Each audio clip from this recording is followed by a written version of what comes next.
di negara kita sendiri, di Indonesia, kita mempunyai aturan keimigrasian, yaitu Undang-Undang Nomor 6 Tahun 2011, Pasal 68 Ayat 2. Di sana dikatakan bahwa hasil pemeriksaan oleh petugas imigrasi adalah bersifat rahasia, sehingga tidak perlu disampaikan kepada pihak lain, termasuk kepada orang yang diperiksa itu. Pasal ini adalah pasal yang berlaku secara internasional. Di negara manapun hal itu ada. Jadi pembuat undang-undang sudah tahu ini, walaupun dia ribut di sana. Aneh itu buat saya. Sekarang itu sudah kita tahu. Secara internasional, dalam pergaulan hukum internasional, hal ini pun jelas. Tidak ada kewajiban negara lain dalam hal Singapura untuk memberikan penjelasan apapun itu. Karena itu betul-betul full discretion daripada petugas imigrasi di lapangan. Ya. Nah, ini yang menjadi aneh buat saya. Kenapa? Kita tidak jujur. Ingat, membela sesuatu yang salah adalah memberikan pelajaran yang buruk kepada generasi yang akan datang. Apakah masalah ini masalah budaya sebenarnya atau masalah agama? Sudah banyak pembahasan yang kita dengar, tetapi saya punya kesimpulan berbeda. Ini bukan masalah agama. Ini bukan masalah politik sebenarnya. Di Singapura, ini adalah masalah hukum yang terkait dengan ekonomi. Kita di Indonesia, ingat, di Indonesia, hukum kita semua bermuara ataupun diambil dari Pancasila, ketuhanan yang Maha Esa, dan seterusnya keadilan sosial bagi seluruh rakyat Indonesia. Ini awalnya dan ini fondasinya. Di Singapura bukan seperti ini. Saya ingin menyapa salah seorang netizen, sahabat kita yang sedang berada di Finlandia, saudara Gisel Lalamando. Kita dengar sekarang bahwa Finlandia mau masuk ke NATO dan sedang bermasalah dengan Rusia. Gisel Lalamando, take care ya. Mudah-mudahan Anda tetap sehat, tidak ada masalah, dan mudah-mudahan semuanya berjalan dengan baik.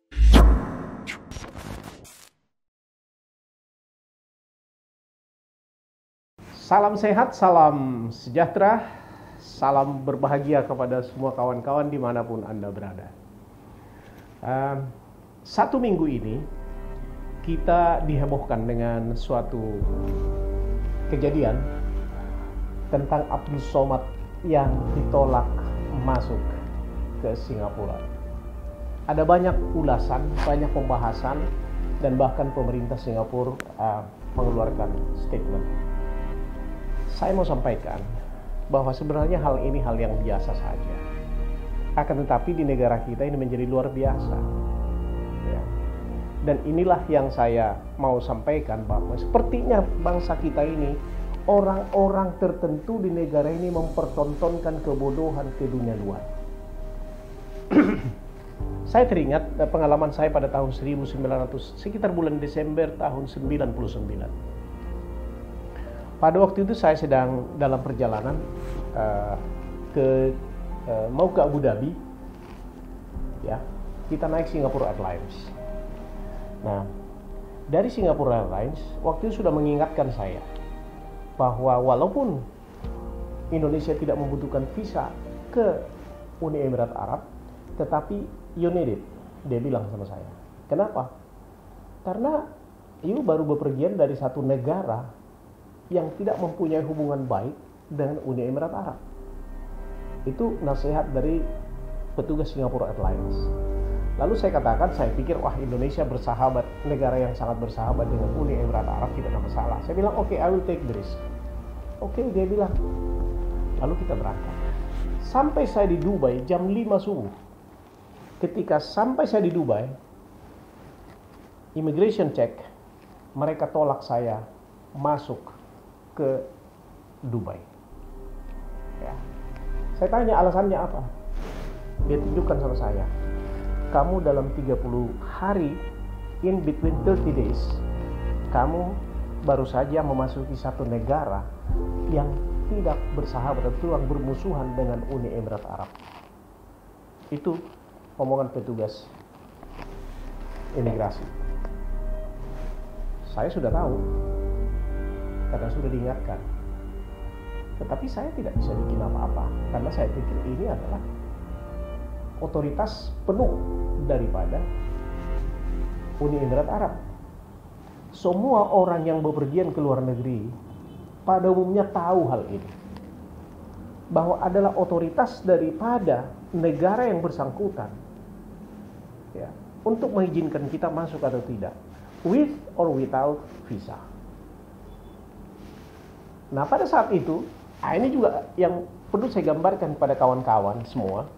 Pada saat itu saya menghubungi seorang teman di sana. Kebetulan teman itu rupanya ada pengaruh.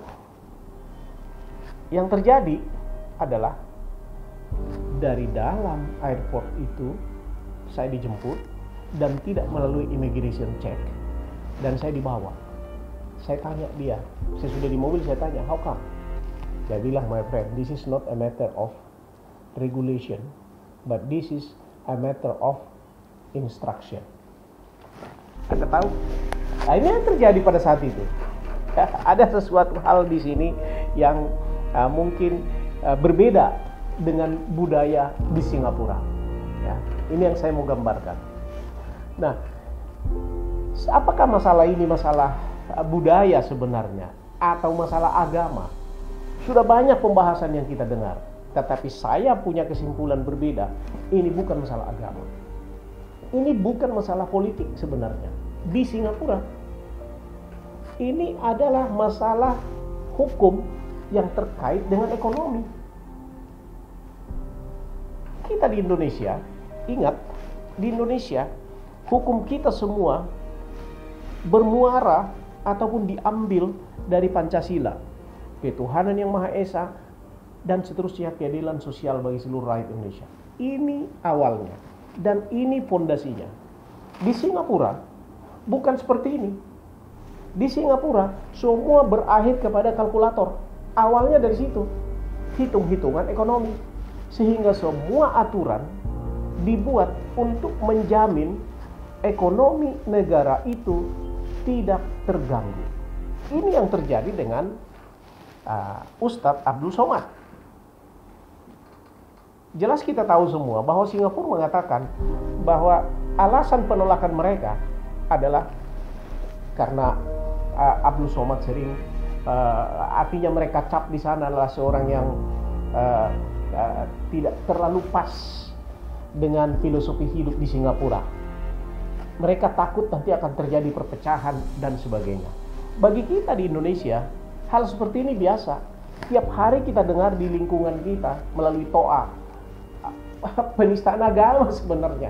Tetapi kita sudah kebal, itu membuat kita berpikir berbeda dengan orang Singapura. Singapura begitu terjadi sesuatu, mereka merasa tidak aman lagi negaranya. Oleh sebab itu di sana bukan ini masalah politik. Tetapi di Indonesia ini ditarik-tarik ini ke masalah politik. Persoalan kita di Indonesia adalah kita sangat sensitif dan baper apabila menghadapi hal-hal yang seperti ini. Bahkan cenderung dikupas, dibesar-besarkan. Ini yang terjadi. Ustadz Abdul Somad yang ditolak masuk ke Singapura, tetapi di sini kita merasa bahwa Singapura melecehkan agama Islam, melecehkan orang Indonesia, melecehkan rakyat Indonesia. Padahal sebenarnya tidak demikian. Ini hanya penolakan terhadap Ustadz Abdul Somad. Ada banyak kiai, banyak ustadz yang sering bepergian, ya, sampai ke Israel malah diterima. Ya, Ustadz Abdul Somad, kita tahu berdasarkan informasi, bahkan Abdul Somad sendiri mengatakan dia pernah ditolak juga di Timor. Dia pernah ditolak untuk masuk, saya dengar malah di Hong Kong. Ditolak masuk juga di Belanda, di Jerman, di Swiss, ada di beberapa negara, ya kan? Yang menjadi persoalan sekarang adalah kita mengukur negara lain berdasarkan ukuran kita, ukuran orang Indonesia. Diperburuk lagi dengan adanya bahkan pimpinan di negara ini, anggota DPR lah, wakil ketua DPR lah, wakil ketua MPR bahkan, yang mempersoalkan otoritas Singapura. Apakah mereka tidak tahu? No. Mereka tahu, bahkan mereka yang membuat undang-undangnya. Di negara kita sendiri, di Indonesia, kita mempunyai aturan keimigrasian, yaitu Undang-Undang Nomor 6 Tahun 2011, Pasal 68 Ayat 2. Di sana dikatakan bahwa hasil pemeriksaan oleh petugas imigrasi adalah bersifat rahasia, sehingga tidak perlu disampaikan kepada pihak lain, termasuk kepada orang yang diperiksa itu. Pasal ini adalah pasal yang berlaku secara internasional. Di negara manapun hal itu ada. Jadi pembuat undang-undang sudah tahu ini, walaupun dia ribut di sana. Aneh itu buat saya. Sekarang itu sudah kita tahu. Secara internasional, dalam pergaulan hukum internasional, hal ini pun jelas. Tidak ada kewajiban negara lain dalam hal ini Singapura untuk memberikan penjelasan apapun itu. Karena itu betul-betul full discretion daripada petugas imigrasi di lapangan. Ya. Nah, ini yang menjadi aneh buat saya. Kenapa? Kita tidak jujur. Ingat, membela sesuatu yang salah adalah memberikan pelajaran yang buruk kepada generasi yang akan datang. Di negara kita sendiri, ratusan orang yang ditolak masuk ke negara ini oleh karena alasan-alasan tertentu. Itu hal yang biasa. Dan tidak ada hukum internasional yang mengatur bahwa satu negara harus memberikan alasan penjelasan untuk menolak seseorang masuk ke negara itu. No. Itu otoritasnya diberikan kepada petugas imigrasi di lapangan. Sesederhana itu. Sesederhana itu. Tahun 2012 kalau nggak salah, atau 2013 ya, Perdana Menteri Malaysia Abdullah Ahmad Badawi melakukan perjalanan ke New York. Tugas kenegaraan. Apa yang terjadi? Di immigration check disuruh buka sepatunya, dicek. Saya nggak kebayang kalau seandainya itu terjadi kepada Jokowi, ya Indonesia udah kayak apa. Tetapi dipahami bahwa itu adalah tanggung jawab daripada petugas imigrasi di lapangan. Buka, Ahmad Badawi buka sepatunya. Apakah di situ ada pelecehan? No. Tidak ada pelecehan di sana. Yang menjadi persoalan utama sekarang ini di masyarakat kita adalah semuanya mengkait-kaitkan, semuanya masalah dikait-kaitkan kepada politik. Anda lihat di negara ini, yang mengkaitkan ini dengan secara berlebihan kepada politik bukan dari partai-partai pemerintah, tetapi partai-partai oposisi. Akhirnya apa? Seolah-olah yang salah Jokowi jadinya. Tidak tegas kepada Singapura. No. Aku bayangkan kawan-kawan. Bayangkan itu Pak Jokowi ya, melihat ini. Mungkin dia senyum kecut, mungkin dia sedih. Rupanya seperti inilah kualitas bangsaku ini, masyarakatku ini, para pemimpin di negara ini. Saya yakin dia sedih melihat itu. Dikit-dikit pemerintah yang disalahkan. Kalau kita berkaca dan kita sudah lihat wajah kita yang buruk, kenapa kita salahkan kacanya? Kita yang mesti berubah. We have to change ourselves. Ini yang dibutuhkan oleh bangsa ini. Ya, bukan memprovokasi, bukan membuat seolah-olah Indonesia itu sudah dilecehkan oleh Singapura hanya karena Abdul Somad ditolak masuk ke Singapura. No, ada ribuan kiai, ustadz dari Indonesia yang bebas bepergian ke luar negeri. Ketua PBNU yang sekarang, Yahya Stakuf, bahkan diundang ke Israel. Salahnya di mana? Pergi dia ke sana. Pergi ke New York, pergi ke mana-mana. Gus Dur nggak pernah ditolak. Datang ke negara manapun, malah ditunggu-tunggu. Kenapa bisa begitu? Karena kontennya. Jadi kalau dikatakan Singapura itu terlalu subjektif, melecehkan Indonesia, enggak. Tetapi otoritas untuk melakukan itu memang subjektif. Yaitu apa? Demi keamanan negara mereka. Demikian juga sama saja sebenarnya. Menyadari bahwa masalah-masalah keimigrasian itu tidak bisa dipersoalkan, berubah sekarang.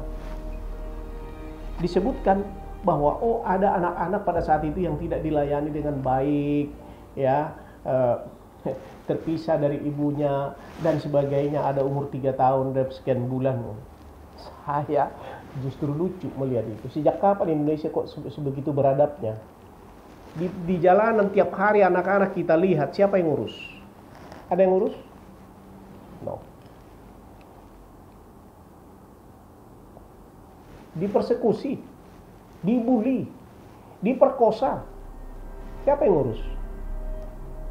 Ada ribut nggak? Anggota DPR yang terhormat membela nggak? Jadi inilah yang terjadi.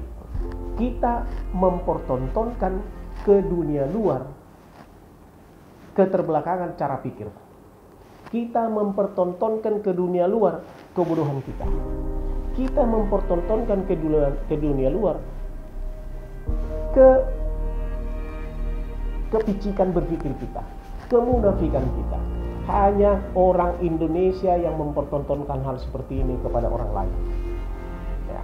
Oleh sebab itu, kawan-kawan, ya, saya dalam posisi, karena sudah ada kawan-kawan yang menyaksikan vlog saya, maka saya dalam posisi meminta kepada kawan-kawan semua, mari kita berpikir jernih. Mari kita berpikir jernih. Bahwa hal ini bukan masalah Singapura melecehkan Indonesia, melecehkan agama Islam, ya, melecehkan umat Islam di Indonesia. No, sama sekali tidak. Tetapi ini adalah masalah bahwa Singapura harus mempertahankan negaranya dari persoalan-persoalan ekonomi, dari persoalan-persoalan yang bisa memecah belah mereka, yang ujungnya berakhir kepada persoalan ekonomi, masalah keuangan di negara tersebut. Ya. Saya berharap kawan-kawan semua yang mendengarkan vlog saya ini untuk bisa berpikir lebih jernih, dan mari kita melihat segala sesuatunya itu dari fakta, dari keadaan dan aturan yang sesungguhnya. Ingat, definisi kita terhadap suatu masalah berbeda dengan definisi negara lain terhadap suatu masalah. Kita tidak bisa memaksakan definisi kita harus sama dengan definisinya orang Belanda, harus sama dengan definisinya Timor Leste, harus sama dengan definisinya Singapura. Tidak bisa. Disitulah kita perlu, bangsa yang beradab adalah bangsa yang menghargai, ya, negara lain, bangsa yang menghargai komunitas lain, bangsa yang menghargai saudara-saudara kita yang lain. Terima kasih. God bless you all dimanapun Anda berada. Love.